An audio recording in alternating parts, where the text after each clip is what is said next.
aprender a navegar na instabilidade, entender um pouco o fluxo da vida e tentar entender que tudo passa, ligando aquela outra resposta sua, eu acho que é muito coerente. E compra em metro quadrado e compra um apartamento mais caro em metro quadrado porque ele oferece essa experiência. Então, essa mudança, o que a gente está oferecendo é uma maneira de viver diferente. Se tivesse um papel em branco aqui para olhar para o mercado imobiliário, as oportunidades estão ligadas a quê? Você nunca vai conseguir enxergar a oportunidade.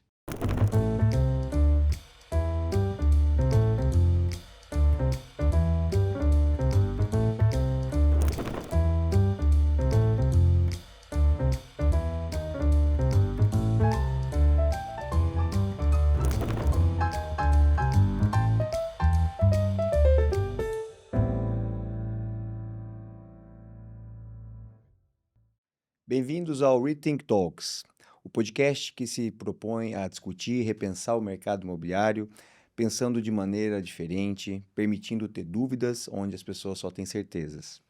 E eu sempre tento trazer aqui um convidado ou uma convidada que tenha muita vivência, ou que esteja pensando fora da caixa, ou que se disponha, ou que pense sobre ter dúvidas, questionamentos que talvez a gente nem sempre se permita. E para isso, hoje, eu tenho a honra de estar aqui com uma pessoa que eu estava conversando com ele ali no cafezinho antes, que há 15 anos atrás, quando eu cheguei no Brasil aqui para começar o GRI Instituto, para conversar com os players principais aqui, ele foi um dos caras que abriu as portas para mim. Aquele carinha vindo de Londres, que com pouquíssimo conhecimento, e eu tive muitas aulas com ele.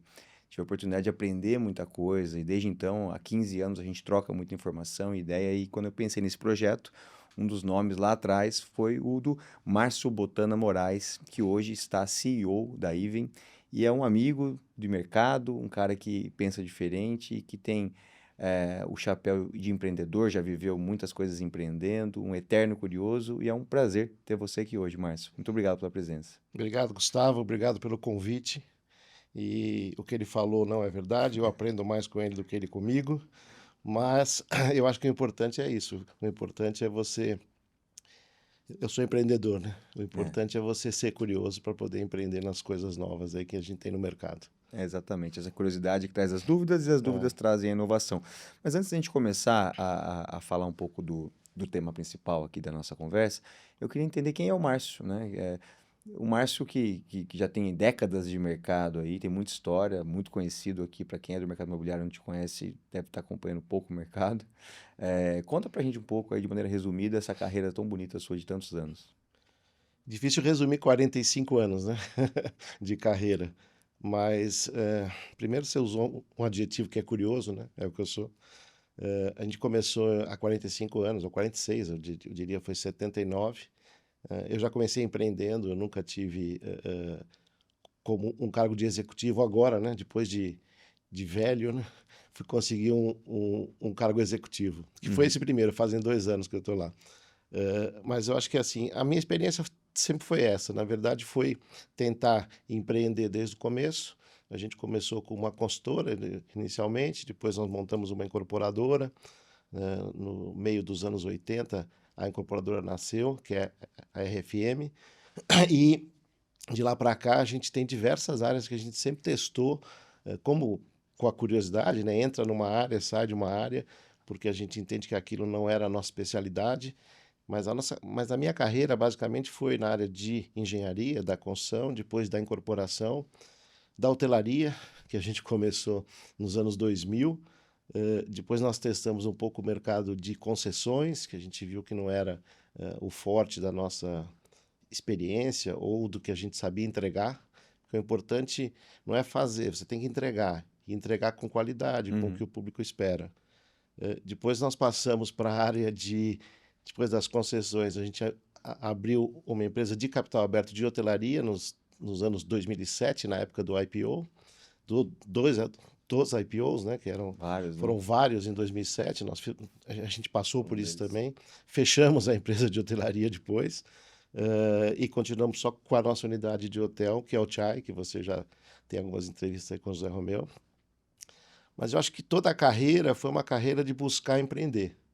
Eu acho que desde o começo, com 19 anos até hoje, a gente sempre está olhando e aprendendo, né?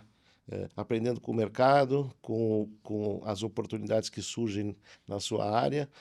O real estate pensou numa época Brasil que poderia ser nacional e todas as companhias viram que o real estate é local, né? Uhum. Você tem que trabalhar dentro da região que você conhece legislação, conhece público, conhece demanda. E a gente cresceu, depois a gente diminuiu para ficar local, diminuiu em região, mas não em tamanho. Uhum. Então a gente faz o mesmo volume numa Uma região região mais mais concentrada concentrada, né?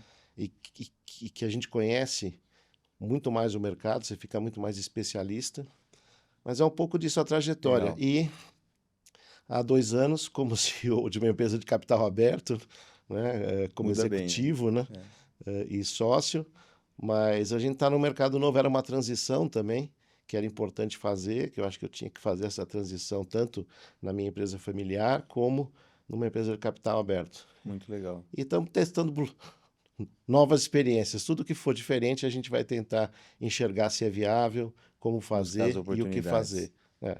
É, o resumo da ópera para mim é uma mente inquieta, um empreendedor nato que tem uma certa paixão por real estate, que de alguma forma está sempre ligado ali ao real estate. De onde é que vem essa paixão? Você conseguiu entender já? Vem da formação sua de engenharia e tal, mas por que real estate? O que que te encanta dentro do mercado imobiliário? Às vezes, quando eu brinco, eu tenho que ver tijolo, né? Hoje não é mais tijolo, é steel frame, mas eu sempre tenho que ver algum produto. Uma época a gente montou, eu fiquei sócio de uma empresa de inovação que Uhum. chamava Nós Innovators, montou o Bradesco, lá o Habitat do Bradesco. E aí eles falavam das ideias, das startups, e eu falava, pessoal, eu preciso ver um tijolo. Onde é que esse pessoal vai se unir para a gente construir uma área para Aham. poder trabalhar juntos? Da onde veio, eu não sei. Eu acho que foi sempre. Nunca tive dúvida do que eu queria fazer.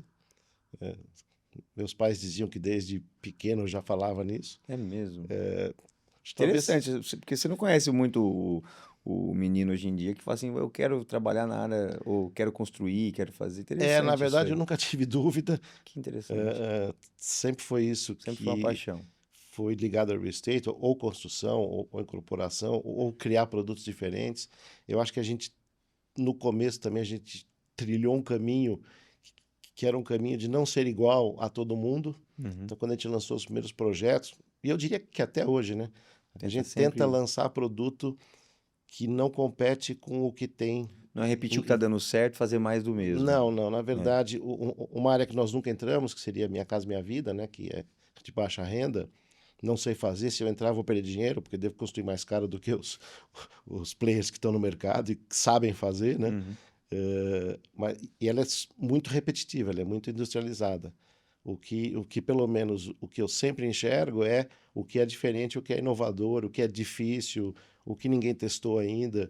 É, obviamente tem mais risco, mas tem mais A resultado. recompensa, risco, Então você tem reward. que, como todos empreendedores ou empresários falam, você tem que mais acertar do que errar. Uhum. E se a média for acima, for mais de acerto, A conta você fecha. continua vivo.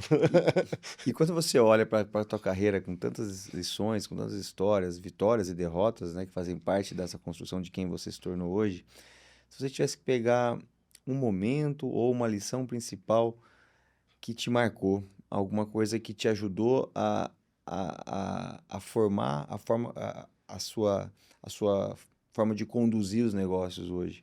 Tem alguma lição, ou alguma história, alguma passagem que vale a pena você compartilhar aqui? 45 anos, né? Lembrar de uma passagem, eu posso dizer Duro, que né? foram várias, mas eu acho que a grande lição é você estar sempre aprendendo. Na verdade, não existe uma lição, né? Eu quero ter uma lição sempre dos mais jovens. Eu brinco hoje na empresa que é o seguinte: eu não gosto de trabalhar com velho. Então, velho basta eu. Mas a gente está sempre aprendendo e escutando, porque às vezes escutar é mais importante do que falar, né? Uhum. Eu acho que escutar uma demanda ou uma área que tem uma ideia nova e que às vezes a pessoa fala, não, isso nunca funcionou.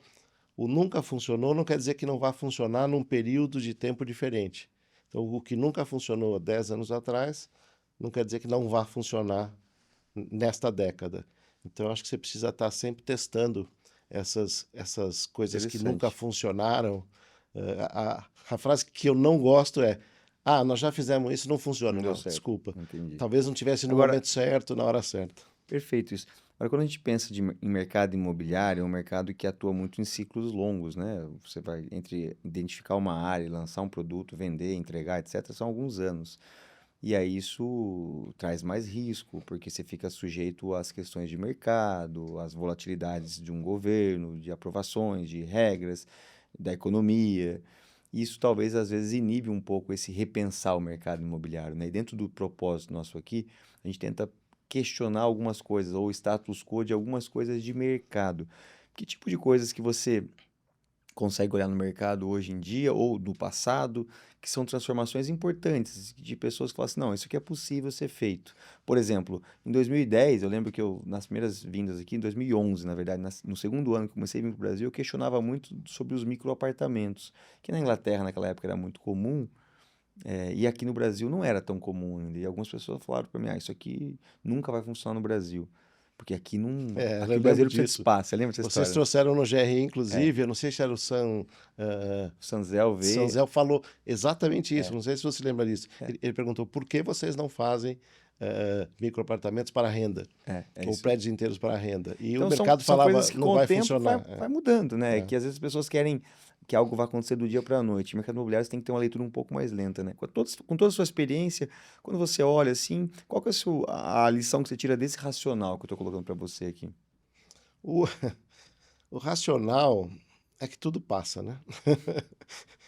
Hoje, às vezes a gente entra em reuniões hoje e o time fica preocupado, não, porque o Brasil, porque a taxa de juros, porque a inflação vai sair de 4, vai para 7. Eu falei, pessoal, calma, calma. Eu já vivi inflação de 80% ao mês. Eu já vivi, a Zélia Cardoso de Mello nos tirou, deixou com R$ 50 no bolso, eu tinha 1.000 funcionários, não sabia como ia pagar a folha. E as coisas foram acontecendo, foram passando. Naturalmente. Então, eu acho que você precisa de dedicação, você precisa ter persistência, porque as coisas vão se encaixando. Nunca é como você pensa, e principalmente o Brasil, né? O Uhum. Brasil é um país. O nosso ciclo é longo, são 5, 6, 7 anos de ciclo de um projeto, e você passa por governos diferentes, e políticas diferentes, e política econômica diferente. Hoje não passamos por moeda diferente, mas eu já passei por, sei lá, 7 moedas. Então muda a moeda. Então, eu acho que a questão é, se você acredita no que você está fazendo, no teu produto, que aquele produto é o que o teu cliente quer, mas às vezes não pode comprar porque não tem financiamento, porque o juros está alto, precisa ter resistência a isso, e aí as companhias precisam estar capitalizadas. Eu acho que esse é um ponto Uma importante. grande lição é cash is king. É, é cash is king e depende um pouco. Hoje eu brinco um pouco com o meu CFO, porque ele é muito cash e fica lá e a gente quer investir, mas precisa ter essa segurança. Como eu sou mais empreendedor, eu sempre quero avançar o sinal e preciso ter alguém que segure um pouco. Mas eu acho Esse que a equilíbrio. persistência é isso, é ter uma companhia sempre sólida, tanto faz o tamanho, ela pode ser pequena, mas ela tem que ter baixo endividamento, tem que estar sólida, porque pode acontecer Fica um preparado. solavanco no meio. Acho que o mundo de hoje, se a gente olhar desde 2020, 2020 Covid bateu, aí os juros caíram, a inflação subiu, aí os juros subiram muito nos Estados Unidos e Europa. A gente viu uma questão do mercado imobiliário travando mesmo, né? Os caras tendo que refinanciar muita coisa, trabalho muito alavancado. Aí quando parecia que ia acalmar tudo, 2022 veio a guerra Ucrânia e Rússia. A Europa está hoje em frangalhos ainda muito ligado a isso. Aí quando estava acalmando tudo, as inflações seguiram desorganizadas, e aí quando parecia que ia começar, caiu a taxa de juros, o Trump entra e traz mais instabilidade. Não estou fazendo juízo de valor se está certo ou errado, mas você tem instabilidade num cenário dos investidores internacionais estarem questionando um pouco o que vai acontecer, né? E na dúvida, as pessoas tendem a fazer o mais simples possível.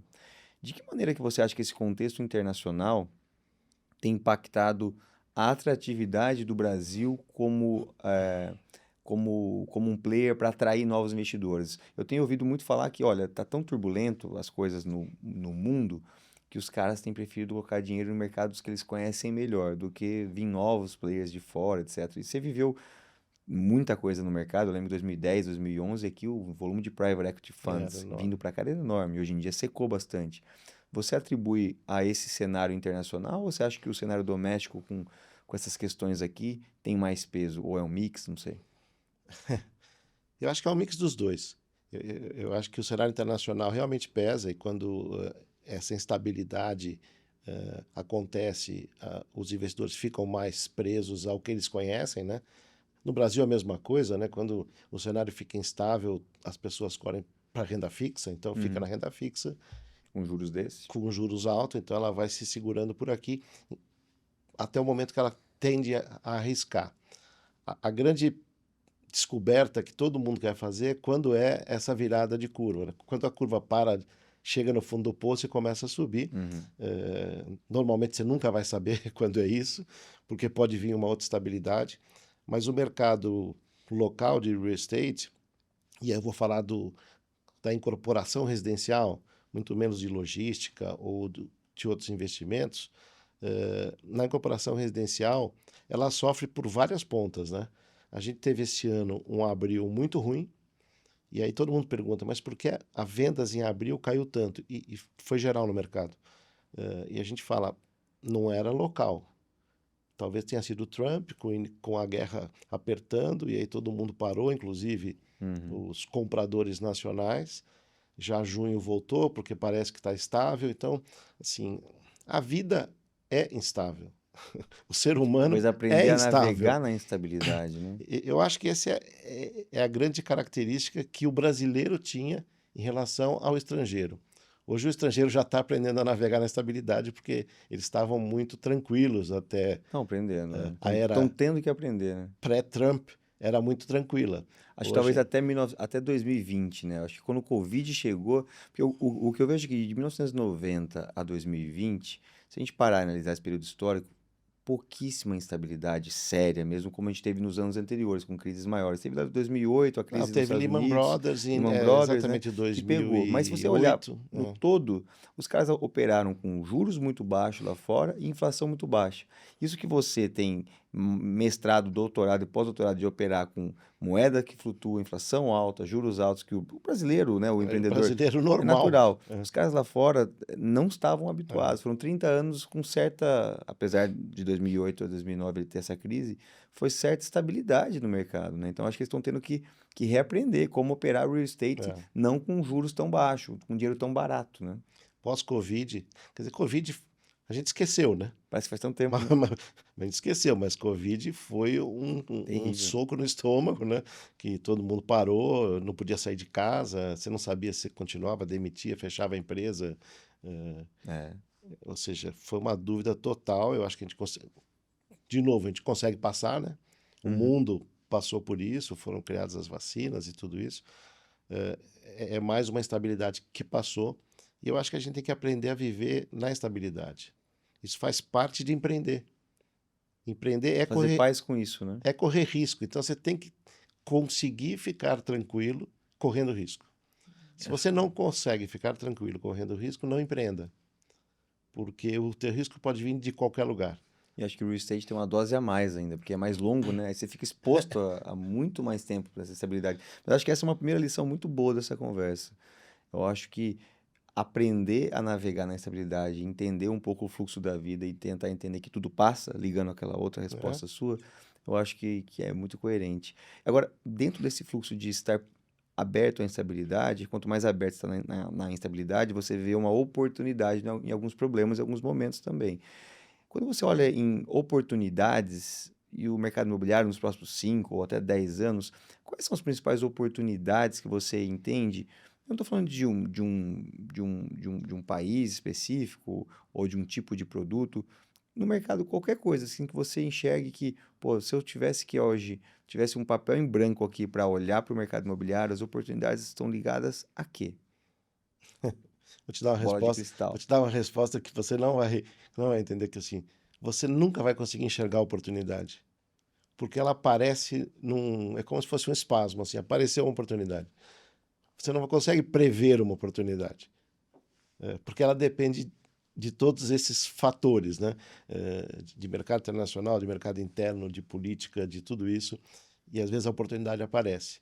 Então, hoje nós estamos numa situação de juros altos, com uma instabilidade política, não porque seja instável o Brasil politicamente, mas porque existe uma eleição importante no ano que vem, então as pessoas ficam mais retraídas, o juro está alto e isso se retrai mais, mas se você olhar com calma, existem oportunidades. Então você precisa entender quais são as oportunidades que apareceram neste momento atual e ver se vale a pena entrar nesse projeto porque é uma oportunidade e esperar esse mar um pouco agitado passar, ou se você está correndo tanto risco e se esse mar não passar e virar um furacão, como você sai dele? Então você precisa sempre ter uma saída para onde você está entrando. Então, eu não diria que dá para enxergar qual será a oportunidade de 2027. Depende de tanta coisa, depende se o Trump vai ficar mais Uhum. calmo, se o nosso novo presidente será mais à direita ou mais à esquerda ou mais a centro. A verdade é que não adianta, vamos sair do país porque a esquerda ganhou. A gente está 16 anos com a esquerda aí.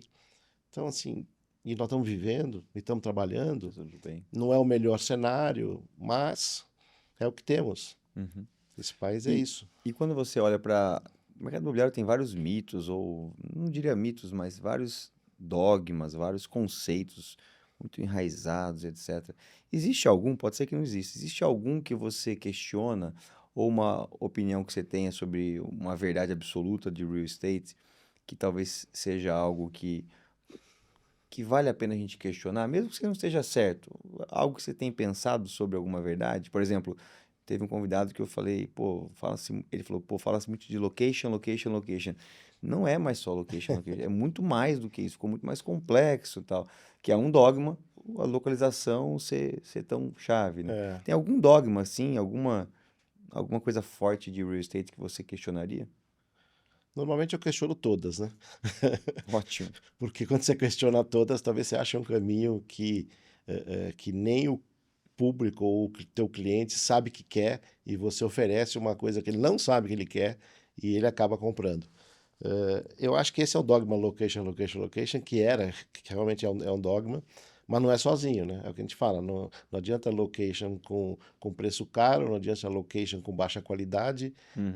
Então, se você não, É um mix, né? não souber misturar isso, óbvio que location é bom, porque location te dá, não é o resultado melhor, ele te dá a segurança de que no pior momento alguém consome, Uhum. porque você está numa região que tem mais demanda, ou seja, é melhor localização. Uhum. Não é que você vai ganhar mais dinheiro, pode ser que você ganhe menos dinheiro, mas existe o comprador. Então você ter estoque num local, na location, location, location, é um estoque que no máximo você dá um desconto menor e vende. Uhum. Então, não é um dogma em si. Dos outros dogmas que eu acho que as pessoas falam, né? Por que a construção civil ou que o real estate não evolui, não industrializa? E aí você começa a bater nas barreiras nacionais, né? Eu acho que a industrialização no mercado de real estate residencial não entrou tanto porque o tributário atrapalha. Eu acho que talvez a mudança tributária de 27 vá ajudar isso, porque hoje, se a gente faz uma industrialização de um lado da rua, passa para o outro, a gente paga ICMS e a gente não se beneficia daquele imposto retido, que isso a mudança tributária vai iniciar em 2027 até 2033. A gente vai começar a viver um novo mundo. Uhum. Eu acho que talvez a gente avance um pouco na tecnologia e na industrialização dos nossos produtos, que é um dogma também, né? Eu lembro quando eu comecei, quando entrou bloco de concreto para fazer as alvenarias externas ou internas, e tinha gente que construía com tijolinho maciço. E eles falavam, acho que a Adolfo Lindenberg era assim também. Não, eu só faço tijolo maciço porque não passa o som, porque é mais seguro, a pessoa pode pôr um prego e o prego fica lá e tal. E você vê que era um dogma. Que E, coisa, né? e, Hoje em dia e, ninguém lembra mais disso, né? e daqui a pouco ninguém lembra mais do bloco de concreto, porque já é drywall, é outro sistema, e fica mais fácil fazer reforma. Então, assim, as coisas vão se atualizando, vão se modernizando e os dogmas vão caindo. A verdade é que todos os dogmas têm que ser questionados. Muito interessante.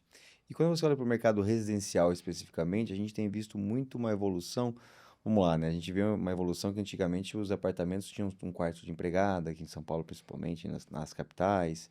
A formatação era diferente, a sacada era de um jeito, aí depois veio a moda, entre aspas, da sacada com É. churrasqueira, aí a área comum cresceu cada vez mais.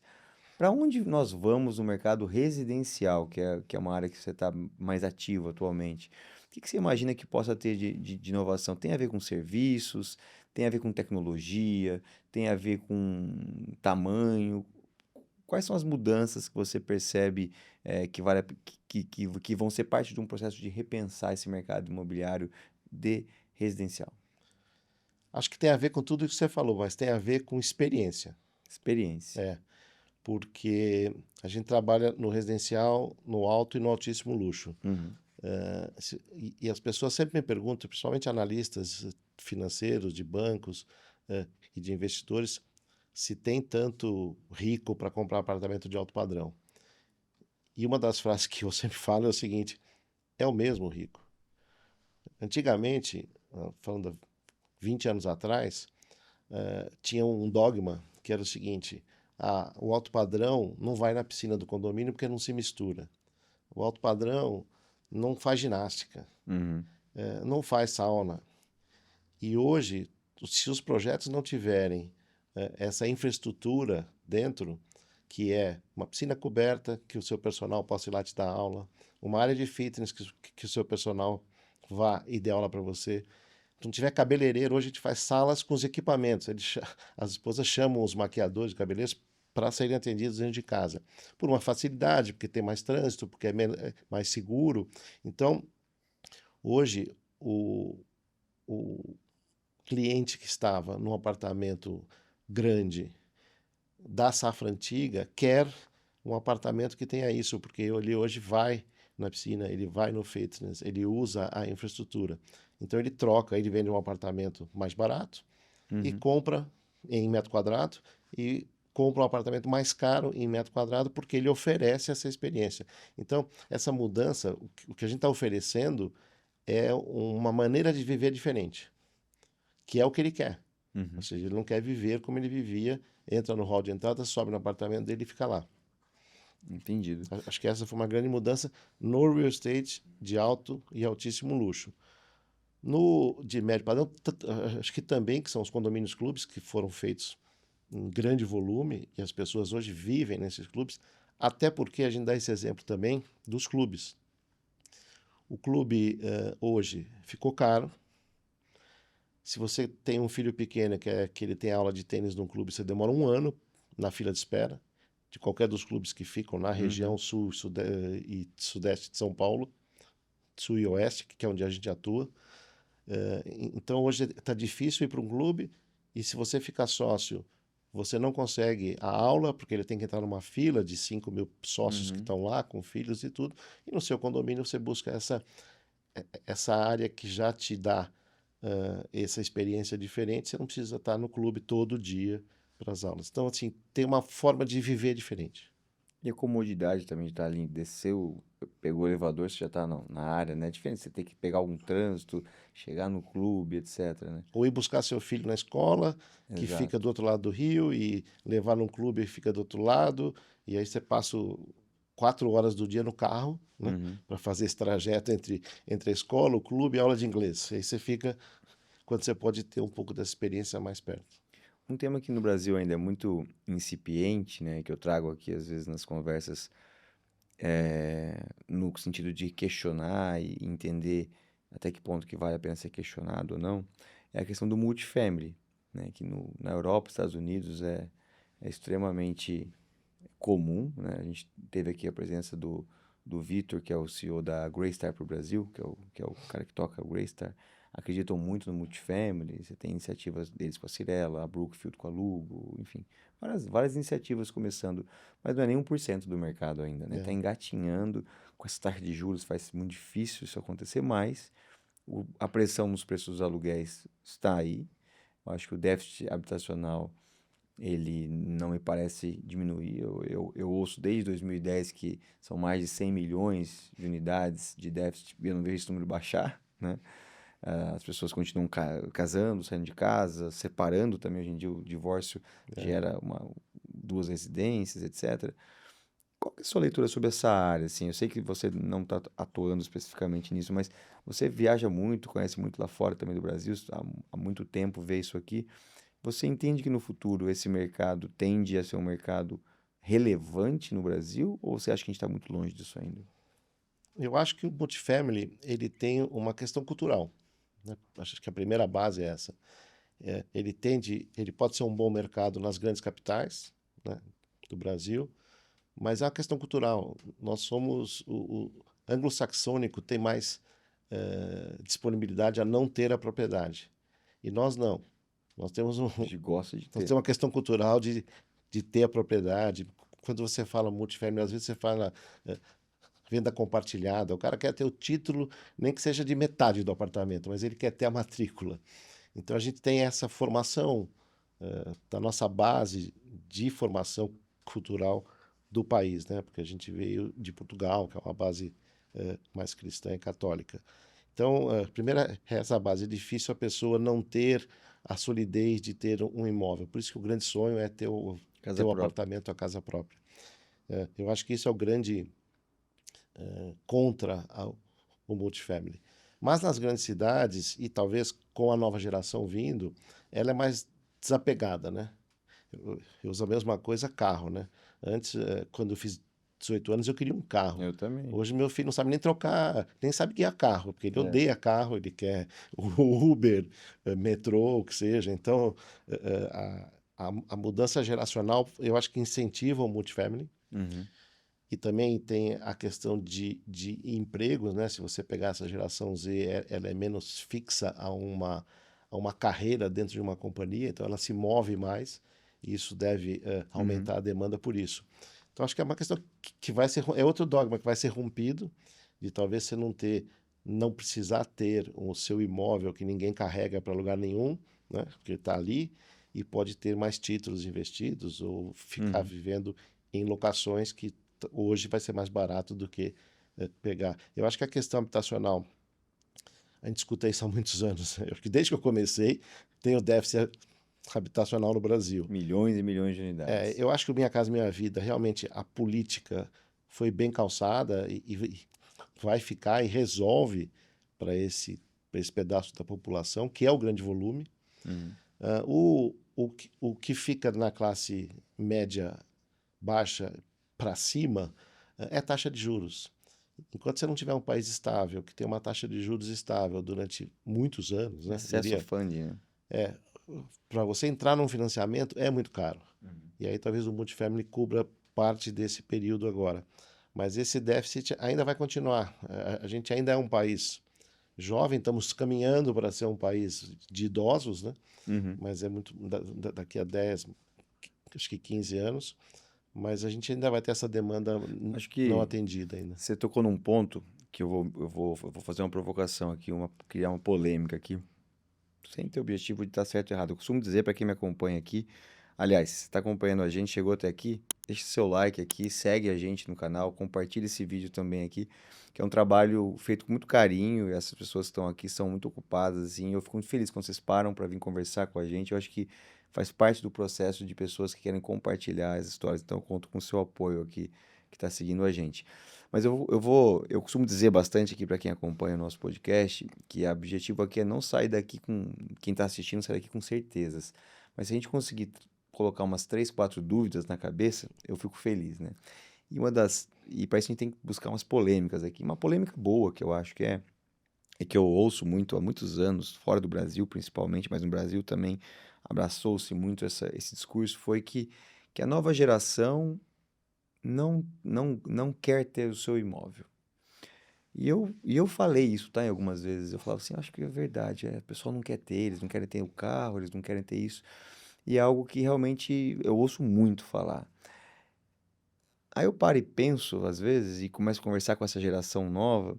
E eu tenho pra mim, hoje em dia, uma sensação que tem um número de pessoas que realmente não querem, que são os nômades digitais, etc. Mas que a maior parte das pessoas, 70% desses jovens, eu já fiz alguns testes, se ele tivesse condições De comprar um imóvel, sim, ele compraria, porque ele sabe que ele pode alugar se ele não quiser ficar depois, é um patrimônio dele, né?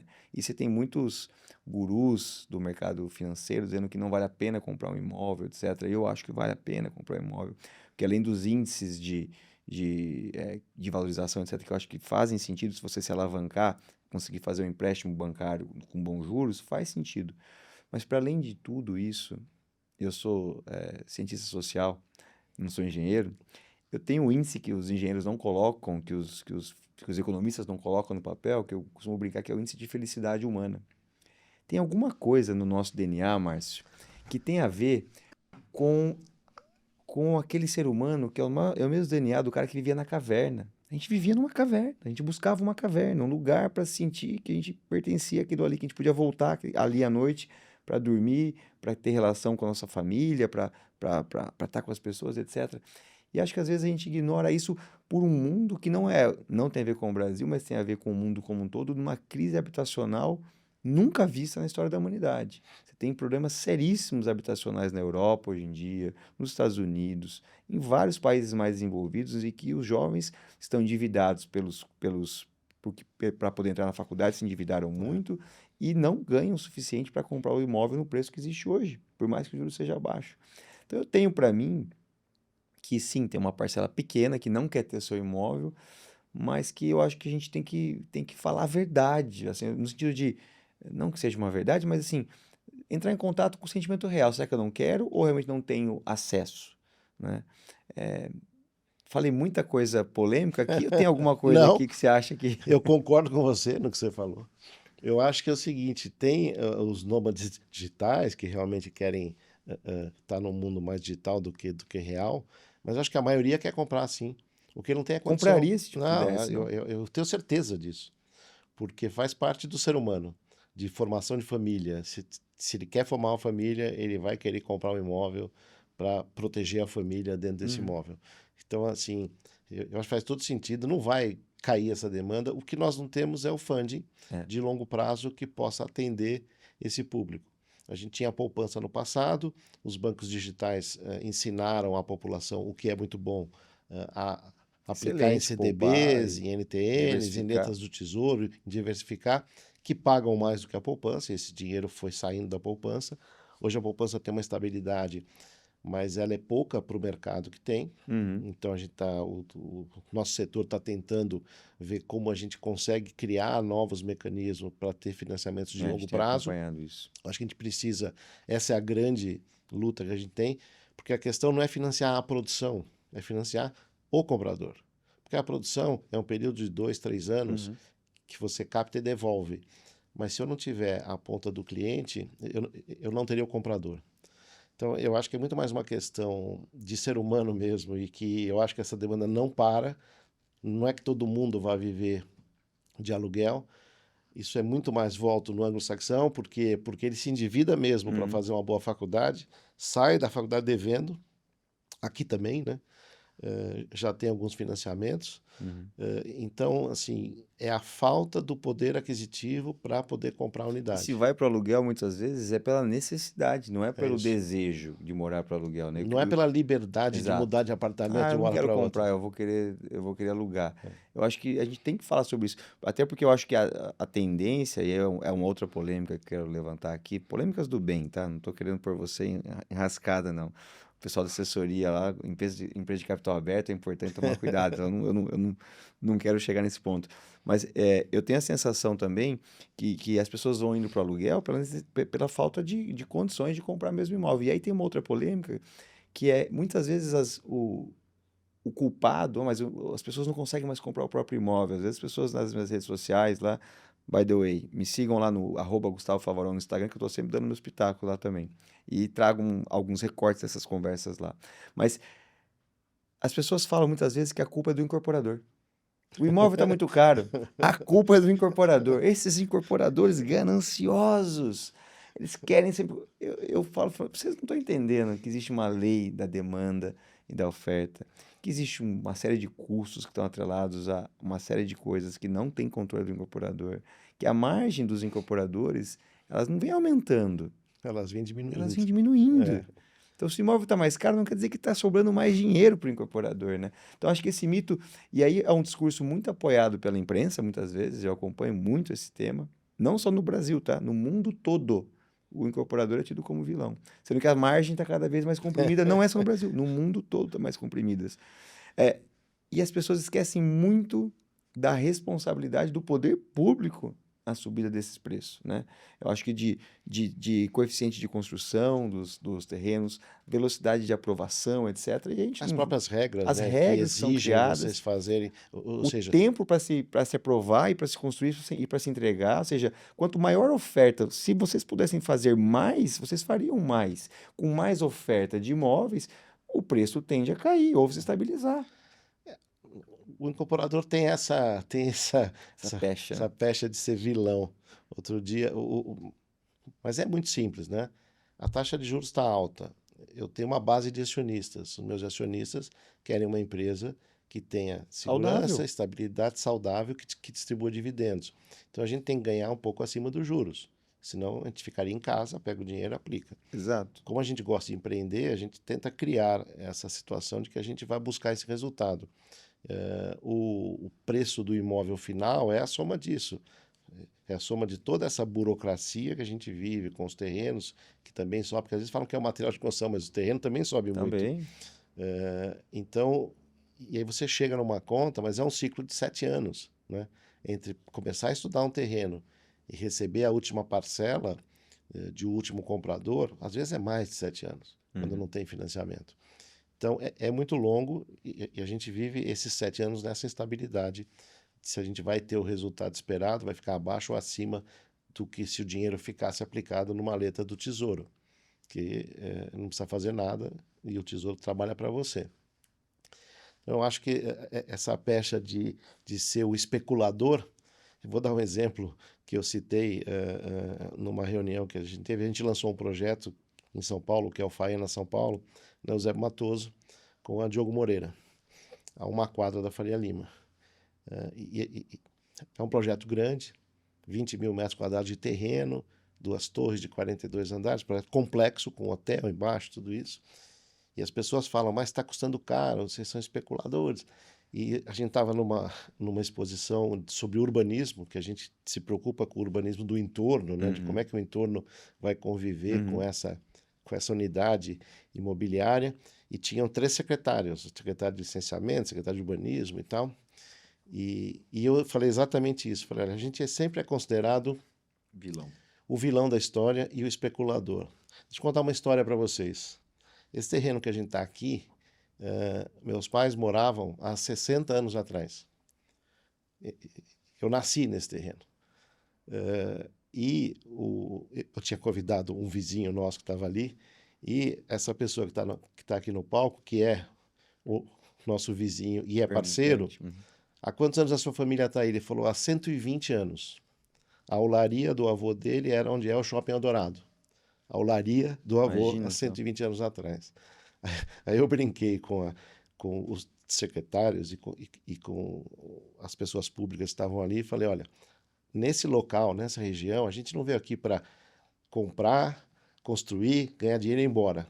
Aqui a gente é povo originário. Uhum. Nós estamos aqui há 120 anos. É. Então, o que a gente quer é transformar uma região com a melhoria das áreas públicas e da infraestrutura e precisa do auxílio público. Ou seja, ele tem que levar energia, ele tem que melhorar o acesso viário e tudo isso. Mas isso nunca é passado à frente, né? Não. O É, incorporador é sempre o mas que, sabe o por que quê? destrói, o que faz o barulho. Mas sabe por quê? Porque eu tenho para mim a minha tese polêmica aqui é porque o ser humano ele precisa ter uma explicação simples, direta, rápida e objetiva para uma dor ou para uma queixa dele. Ele precisa ter um inimigo, claro, o problema é aquele. É como no Brasil, a gente vive um país em que metade acha que a culpa é da esquerda e metade acha que a culpa é da direita. Não entende que é muito mais complexo que esquerda e direita. É, Porque é mais fácil você falar a culpa é dele, a culpa é dele. Então, a gente acaba. Eu digo que a equação é muito mais complexa na questão da moradia. E as pessoas ignoram justamente a questão do poder público. Né? Poder público que tem a questão dos juros, de incentivo da pessoa a comprar. Por exemplo, na Inglaterra.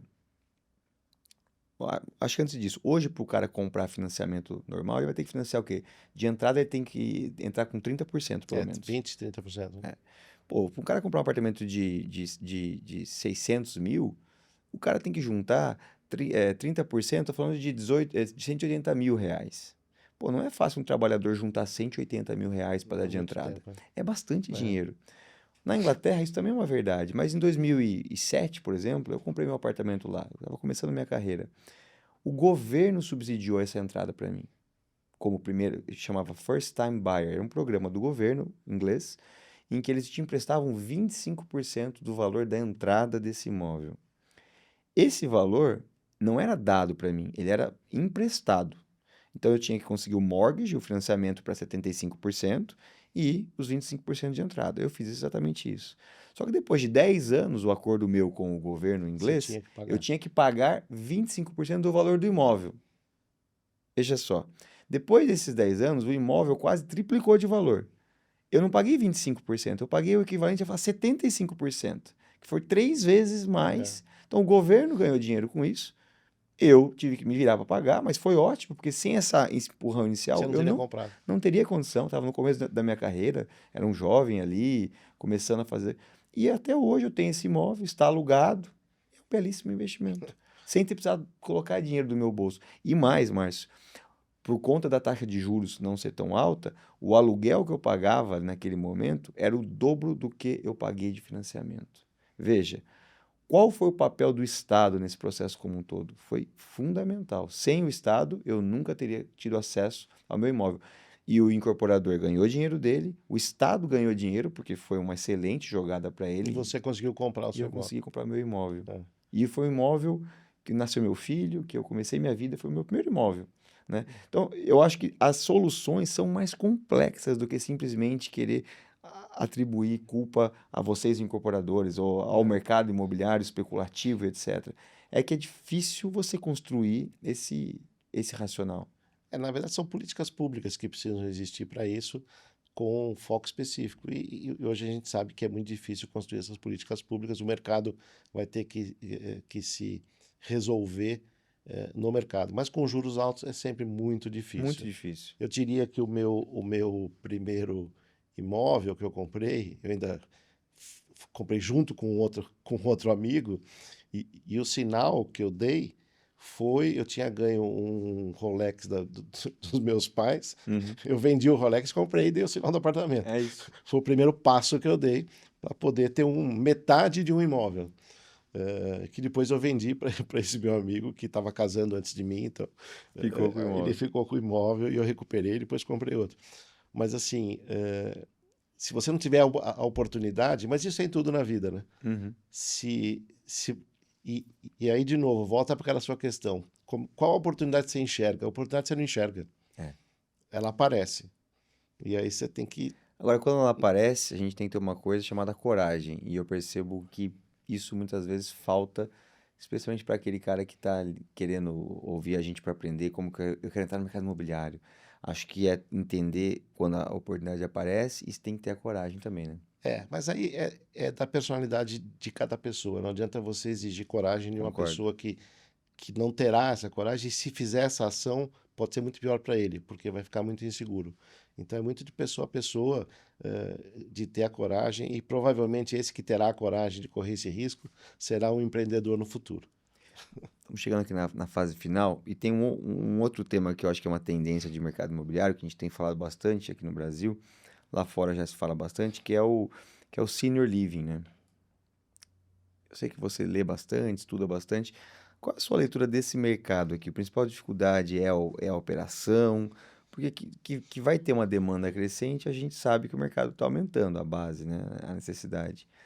Qual que é você já chegou a pensar sobre isso? Você tem falado com alguém sobre isso? Eu já fiz isso. É mesmo? É em São Paulo. Conta pra gente. Fazem provavelmente 10, 15 anos. Ou seja, à frente do tempo até. Foi muito à frente. Aí, nós fizemos isso, era um senior living que chamava ILEA, e a gente tinha entendido, com um grupo de investidores, a gente tinha entendido que faltava essas unidades em que os idosos pudessem considerar a sua casa, mas tivessem um apoio de enfermagem e nós fizemos um que ficava ao lado do shopping, aquele shopping que fica na Vila Andrade, e hoje é a unidade do governo Luci Montoro para reabilitação, mas a experiência foi clássica, porque nós fizemos um prédio de apartamentos, de quarto-sala, mais ou menos, com toda a infraestrutura de um hospital, com uma área de lazer embaixo. A área de lazer tinha até uma especialidade que era para pacientes com Alzheimer. Então tinha um cinema que só passava filmes dos anos 40, a barbearia era aquela antiga e tudo para que a Sentisse mesmo. ambientação tivesse boa para aquilo. Nós construímos, nós investimos, nós operamos 15 anos atrás. 15 anos atrás. Que legal. E com 100% de ocupação não dava resultado. Não dava. Não. E aí o grupo de investidores, na época, a gente falou, olha, Vamos vender, né? não adianta, é melhor vender o ativo, que é o imóvel, e ok, fechamos a pasta e vamos para casa, né? Porque a gente não conseguiu implantar. E naquela época a dificuldade, foram várias, tá? A gente fez, foi muito profissional. A gente fez várias pesquisas. Uma das pesquisas era da sua área, que é a ciência social, que era o que apareceu na pesquisa foi o idoso quer ir para um local que ele conviva com mais idosos, Uhum. mora com os filhos, mas não quer. Ele acha que se ele disser isso aos filhos, os filhos vão ficar chateados. E o filho quer que o idoso saia da casa dele, Mas não fala. mas não fala, Entendi. porque. Então, assim, esse era um dos problemas. O segundo problema é que a grande receita disso tinha que contar com o auxílio dos planos de saúde, Uhum. porque tinha a base de enfermagem juntos. Então, você tinha que convencer o idoso, o filho, o médico e o plano de saúde Caramba. de que aquele seu preço era razoável. Foi uma experiência traumática na Desafiador. época, mas que foi interessante. E aí tinha um idoso que ele não falou: legal, eu vou para lá, mas eu quero levar meus móveis, a cômoda, a cama. E a gente falou: não cabe os seus móveis neste apartamento. Então, assim, são Várias vários níveis, variáveis. várias variáveis e níveis de dificuldade Complexo. que a época fez a gente desistir. Mas a população não estava com um crescimento de idosos tão rápido. Eu acho que vai ser um mercado, sim. Eu acredito no mercado. Eu acho que vai precisar ter uma base de cuidadores ou ligada a alguma associação médica ou hospital, porque essa é a grande necessidade da hora, né? Ele cai, precisa ter alguém do lado e Uhum. tudo. Eu acho que são coisas muito específicas. Eu acho que vai ter demanda para isso. Talvez lá atrás tivesse sido muito cedo e talvez agora comece a fazer sentido. Tem duas empresas aí que já estão se colocando como operadoras disso, mas não sabem operar. Eu Estão acho que aprendendo e assim, fazendo, né? se você olhar no mundo, a gente olhou isso no mundo inteiro, tem uma entidade católica que tem isso, tem mais de 60 mil imóveis assim, nos Estados Unidos, na Europa e no Brasil, Uhum. mas é uma entidade católica que opera isso. Tem unidade judaica também, que é a Casa Golda Meir, que já também tem isso, que é ligada ao Einstein. Então, assim, tem alguma experiência, o Oswaldo Cruz também tem, Uhum. o Samaritano, porque a grande dificuldade é do cuidador. É Uhum. você ter a equipe, time de Sim. cuidadores e enfermeiros, Legal. que o idoso vai precisar. Vai. Então, assim, acho que é um Tá em mercado transformação, que né? vai acontecer, mas que ainda. E aí volta também a gente ser um povo católico ou cristão e não ser um anglo-saxão, Uhum. que, Que valoriza muito mais a família, né? que tem muito mais a família É, perto. Então, interessante. tem Você vê, né? algumas. Ó, vamos lá, a gente está falando aqui de mercado imobiliário e o Márcio trouxe algumas vezes entender a cultura como fator decisivo em alguns impactos dos projetos imobiliários. Eu acho fantástico isso, Total né? isso. E é um ponto muito tranquilo. Eu tenho muitos amigos alemães, por exemplo, a gente tem uma presença forte na Alemanha, como o GRI, e a forma como eles lidam com os pais é absolutamente diferente. É absolutamente diferente. Esse negócio de não falar, que não quer trazer o pai para morar em casa, não existe isso. Eu Não tive, existe isso. eu tive no Japão no início do ano, numa viagem, porque o Japão abriu no ano passado e tudo. E aí a primeira instrução é a seguinte: não ajude um idoso. Se o idoso quiser atravessar a rua, não ajude. Não abra a porta para idoso. porque ele se sente ofendido se você ajudá-lo. Ele acha que se ele está na rua é porque Uhum. ele tem a capacidade de estar na rua e ele vai se sentir Portanto, ofendido se ele for ajudado, exato. que é o oposto da nossa cultura. Então, assim, que a gente sempre abre a porta para idoso ou ajuda a atravessar a rua, alguma coisa assim. Então, você tem que se adaptar às culturas. É, muito interessante. Márcio, agradeço muito sua presença aqui. Já estouramos o tempo, mas o papo estava bom. Eu fui carregando aqui, deixando a conversa andar porque estava muito legal. Acho que atendemos o objetivo, que é pensar o mercado imobiliário por ângulos diferentes. Queria deixar esse obrigado e dizer se você tem alguma mensagem final, alguma coisa que você queira dizer aí que talvez eu não te perguntei, que possa ser importante você comunicar para o público. Eu vim mais aprender do que ensinar, né? Então, eu acho que a gente, na troca de experiência, a gente está sempre aprendendo. A gente tem que ser curioso, que é o que a gente começou a conversa por aí, e tendo curiosidade, tentando aprender ou com a cultura de cada local, e eu diria de cidade, né? Campinas é diferente de São Paulo. Uhum. Então, assim, se a gente tiver essa curiosidade, se você que está aí assistindo tiver essa curiosidade, tiver a capacidade de ter a calma nos momentos de instabilidade, você vai ser um empreendedor. É isso aí. Eu acho que essa é o que a gente pode deixar um pouco de De mensagem. aprendizagem ou de mensagem do que a gente passou na vida. Perfeito. Márcio, de novo, muito obrigado. Foi um prazer ter você aqui com a gente. Sempre os papos nossos são muito agradáveis e eu saio daqui com muitas ideias. Agradecer a você que chegou até aqui, pedir que você deixe seu like, que você compartilhe esse vídeo também, aquele trecho que te chamou mais atenção e te espero na próxima. Muito obrigado.